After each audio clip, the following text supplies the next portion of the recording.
हरे कृष्णा, राधे राधे। आशा करती हूँ आप सब अच्छे होंगे।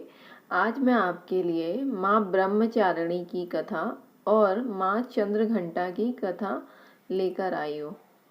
आइए सुनते हैं, लेकिन उसके पहले प्लीज़ लाइक करिए, शेयर करिए और साथ ही साथ सब्सक्राइब भी करिए और बेल आइकन को प्रेस करना मत भूलिएगा, जिससे आपको मेरी वीडियो सबसे पहले देखने का मौका मिलेगा।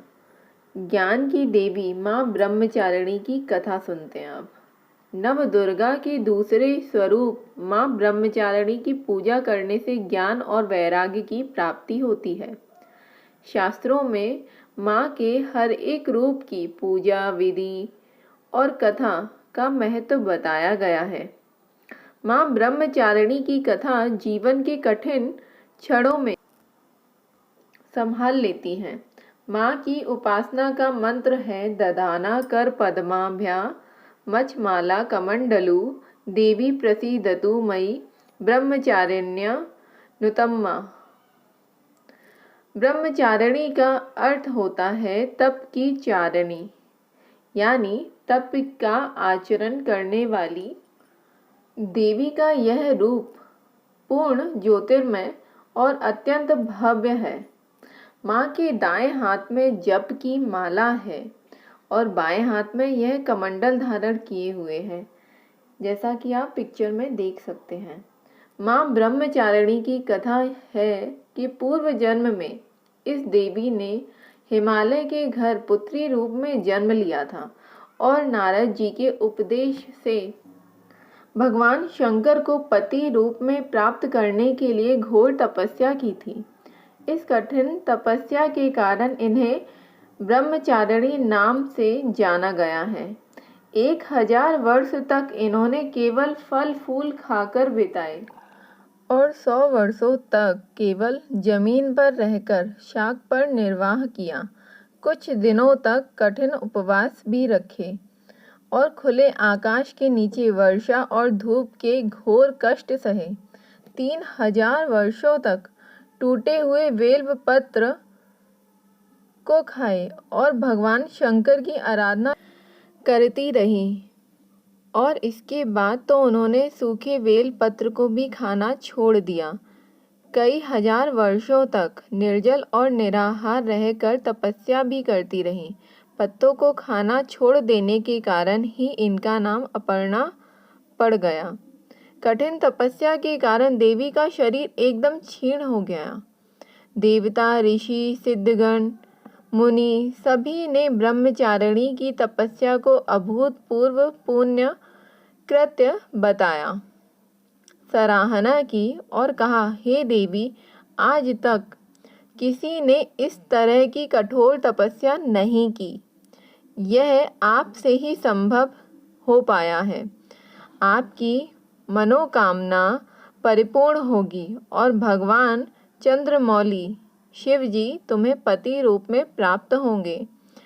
अब तपस्या छोड़कर घर लौट जाओ। जल्द ही आपके पिता आपको लेने आ रहे हैं। लेकिन माँ ने तब तक तप समाप्त नहीं किया जब तक स्वयं शिव जी ने उन्हें साक्षात दर्शन ना दिए। उनसे आशीर्वाद मिलने के उपरांत ही माँ अपने घर की ओर प्रस्थान की। माँ की कथा का सार यह है कि जीवन में कठिन संघर्षों में भी मन विचलित नहीं होना चाहिए। माँ ब्रह्मचारिणी देवी की कृपा से सर्व सिद्धि प्राप्त होती है। नवरात्रि के दूसरे दिन माँ ब्रह्मचारिणी की पूजा अर्चना होती है। माँ का यह स्वरूप मंगल ग्रह का स्वामी है। ब्रह्मचारिणी माँ की पूजा करने से लोगों की कुंडली में मंगली दोष का प्रभाव भी कम होता है। आइए हम माँ चंद्रघंटा की कहानी कथा सुनते हैं। नवरात्रि के तीसरे दिन माँ चंद्रघंटा स्वरूप की पूजा होती है। चंद्रघंटा देवी का स्वरूप तपे हुए स्वर्ण के समान कांतिमय है। चेहरा शांत और सौम्य है और मुख पर सूर्यमंडल की आभा छिटक रही होती है। माता के सिर पर अर्ध चंद्रमा मंदिर के घंटे के आकार में सुशोभित हो रहा, जिसके कारण देवी का नाम चंद्र घंटा पड़ गया। अपने इस रूप में माता देवगण, संतों और भक्तजन के मन को संतोष एवं प्रसन्न प्रदान करती हैं। मतलब माता अपने सभी भक्तों को संतोष व खुशी प्रदान करती हैं। माँ चंद्रघंटा अपने प्रिय वाहन सिंह पर आरूढ़ होकर अपने 10 हाथों में खड्ग, तलवार, ढाल, गदा, पाश, त्रिशूल, चक्र, धनुष भरे हुए तरकश लिए मंद मंद मुस्कुरा रही होती हैं। साथ ही साथ इन देवी की कृपा से साधक को अलौकिक वस्तुओं के दर्शन होते हैं, दिव्य सुगंधियों का अनुभव होता है और कई तरह की ध्वनियाँ सुनाई देने लगती हैं। इन क्षणों में साधक को बहुत सावधान रहना चाहिए। इस देवी की आराधना में साधक में वीरता और निर्भयता के साथ ही सौम्यता और विनम्रता का विकास होता है। इसलिए हमें चाहिए कि मन, वचन और कर्म के साथ ही काया को विहित विधि विधान के अनुसार परिशुद्ध पवित्र करके चंद्र घंटा के शरणागत होकर उनकी उपासना व आराधना करें। इससे सारे कष्टों से मुक्त होकर सहज ही परम पद के अधिकारी बन सकते हैं। यह देवी कल्याणकारी है और माँ चंद्र घंटा की पूजा करने से जातक के सभी पाप नष्ट हो जाते हैं और जन्म जन्म का डर समाप्त हो जाता है। जातक निर्भय बन जाता है। माँ की उपासना का मंत्र है कि पिंड जप वरारुणा चंड कोपास्त्र केयुरता प्रसादम तनुते मयम चंद्र घंटेति विश्रुता। माता के सौंदर्य और माता की उपासना का मंत्र तो हमने जान लिया। आइए हम माता की कथा सुनते हैं। देवताओं और असुरों के बीच में लंबे समय तक युद्ध चला। असुरों का स्वामी महिषासुर था और देवताओं के इंद्र।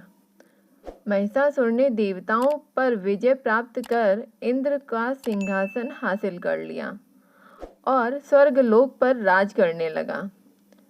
इसे देखकर सभी देवतागण परेशान हो गए और इस समस्या से निकलने का उपाय जानने के लिए त्रिदेव ब्रह्मा, विष्णु और महेश के पास गए।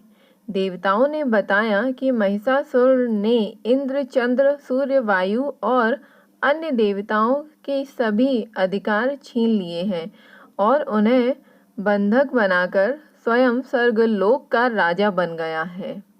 देवताओं ने बताया कि महिषासुर के अत्याचार के कारण अब देवता पृथ्वी पर विचरण कर रहे हैं और स्वर्ग में उनके लिए स्थान नहीं है। यह सुनकर ब्रह्मा, विष्णु और भगवान शंकर को अत्यधिक क्रोध आया। क्रोध के कारण तीनों के मुख से ऊर्जा उत्पन्न हुई। देवगणों के शरीर से निकली ऊर्जा भी उस ऊर्जा से जाकर मिल गई। यह 10 दिशाओं में व्याप्त होने लगी। तभी वहां एक देवी का अवतरण हुआ। भगवान शंकर ने देवी को त्रिशूल और भगवान विष्णु ने चक्र प्रदान किए। इसी प्रकार अन्य देवी देवताओं ने भी माता के हाथों में अस्त्र शस्त्र सजा दिए। इंद्र ने भी अपना वज्र और ऐरावत हाथी से उतरकर एक घंटा दिया। सूर्य ने अपना तेज व तलवार दिए और सवारी के लिए शेर दिया। देवी अब महिषासुर से युद्ध के लिए पूरी तरह से तैयार थी। उनका विशालकाय रूप देखकर महिषासुर यह समझ गया कि अब उसका काल आ गया है। महिषासुर ने अपनी सेना को देवी पर हमला करने को कहा। अन्य दैत्य और दानवों के दल भी युद्ध में कूद पड़े। देवी ने एक ही झटके में ही दानवों का संहार कर दिया। इस युद्ध में महिषासुर तो मारा ही गया, साथ में अन्य बड़े दानवों और राक्षसों का संहार माँ ने कर दिया। इस तरह माँ ने सभी देवताओं को असुरों से अभय दान दिलाया। नवरात्रि के तीसरे दिन माँ चंद्रघंटा की पूजा की जाती है। यह शुक्र ग्रह की देवी मानी जाती हैं। नवरात्रि के तीसरे दिन माँ चंद्रघंटा की पूजा अर्चना करने वाले जातकों की जन्म कुंडली, जन्म पत्री या कुंडली में शुक्र दोष समाप्त होता है और माता का प्रेम मिलता है, साथ ही साथ उनकी कृपा मिलती है। आशा करती हूँ आपको माता चंद्रघंटा और माता ब्रह्मचारिणी की कथा अच्छी लगी होगी मेरे द्वारा कही गई। अगर अच्छी लगी है तो प्लीज़ लाइक करिए, शेयर करिए और सब्सक्राइब भी करिए और बेल आइकन को प्रेस करना मत भूलिएगा। अपना प्यार और आशीर्वाद यूं ही बनाए रखिएगा। हरे कृष्णा, राधे राधे।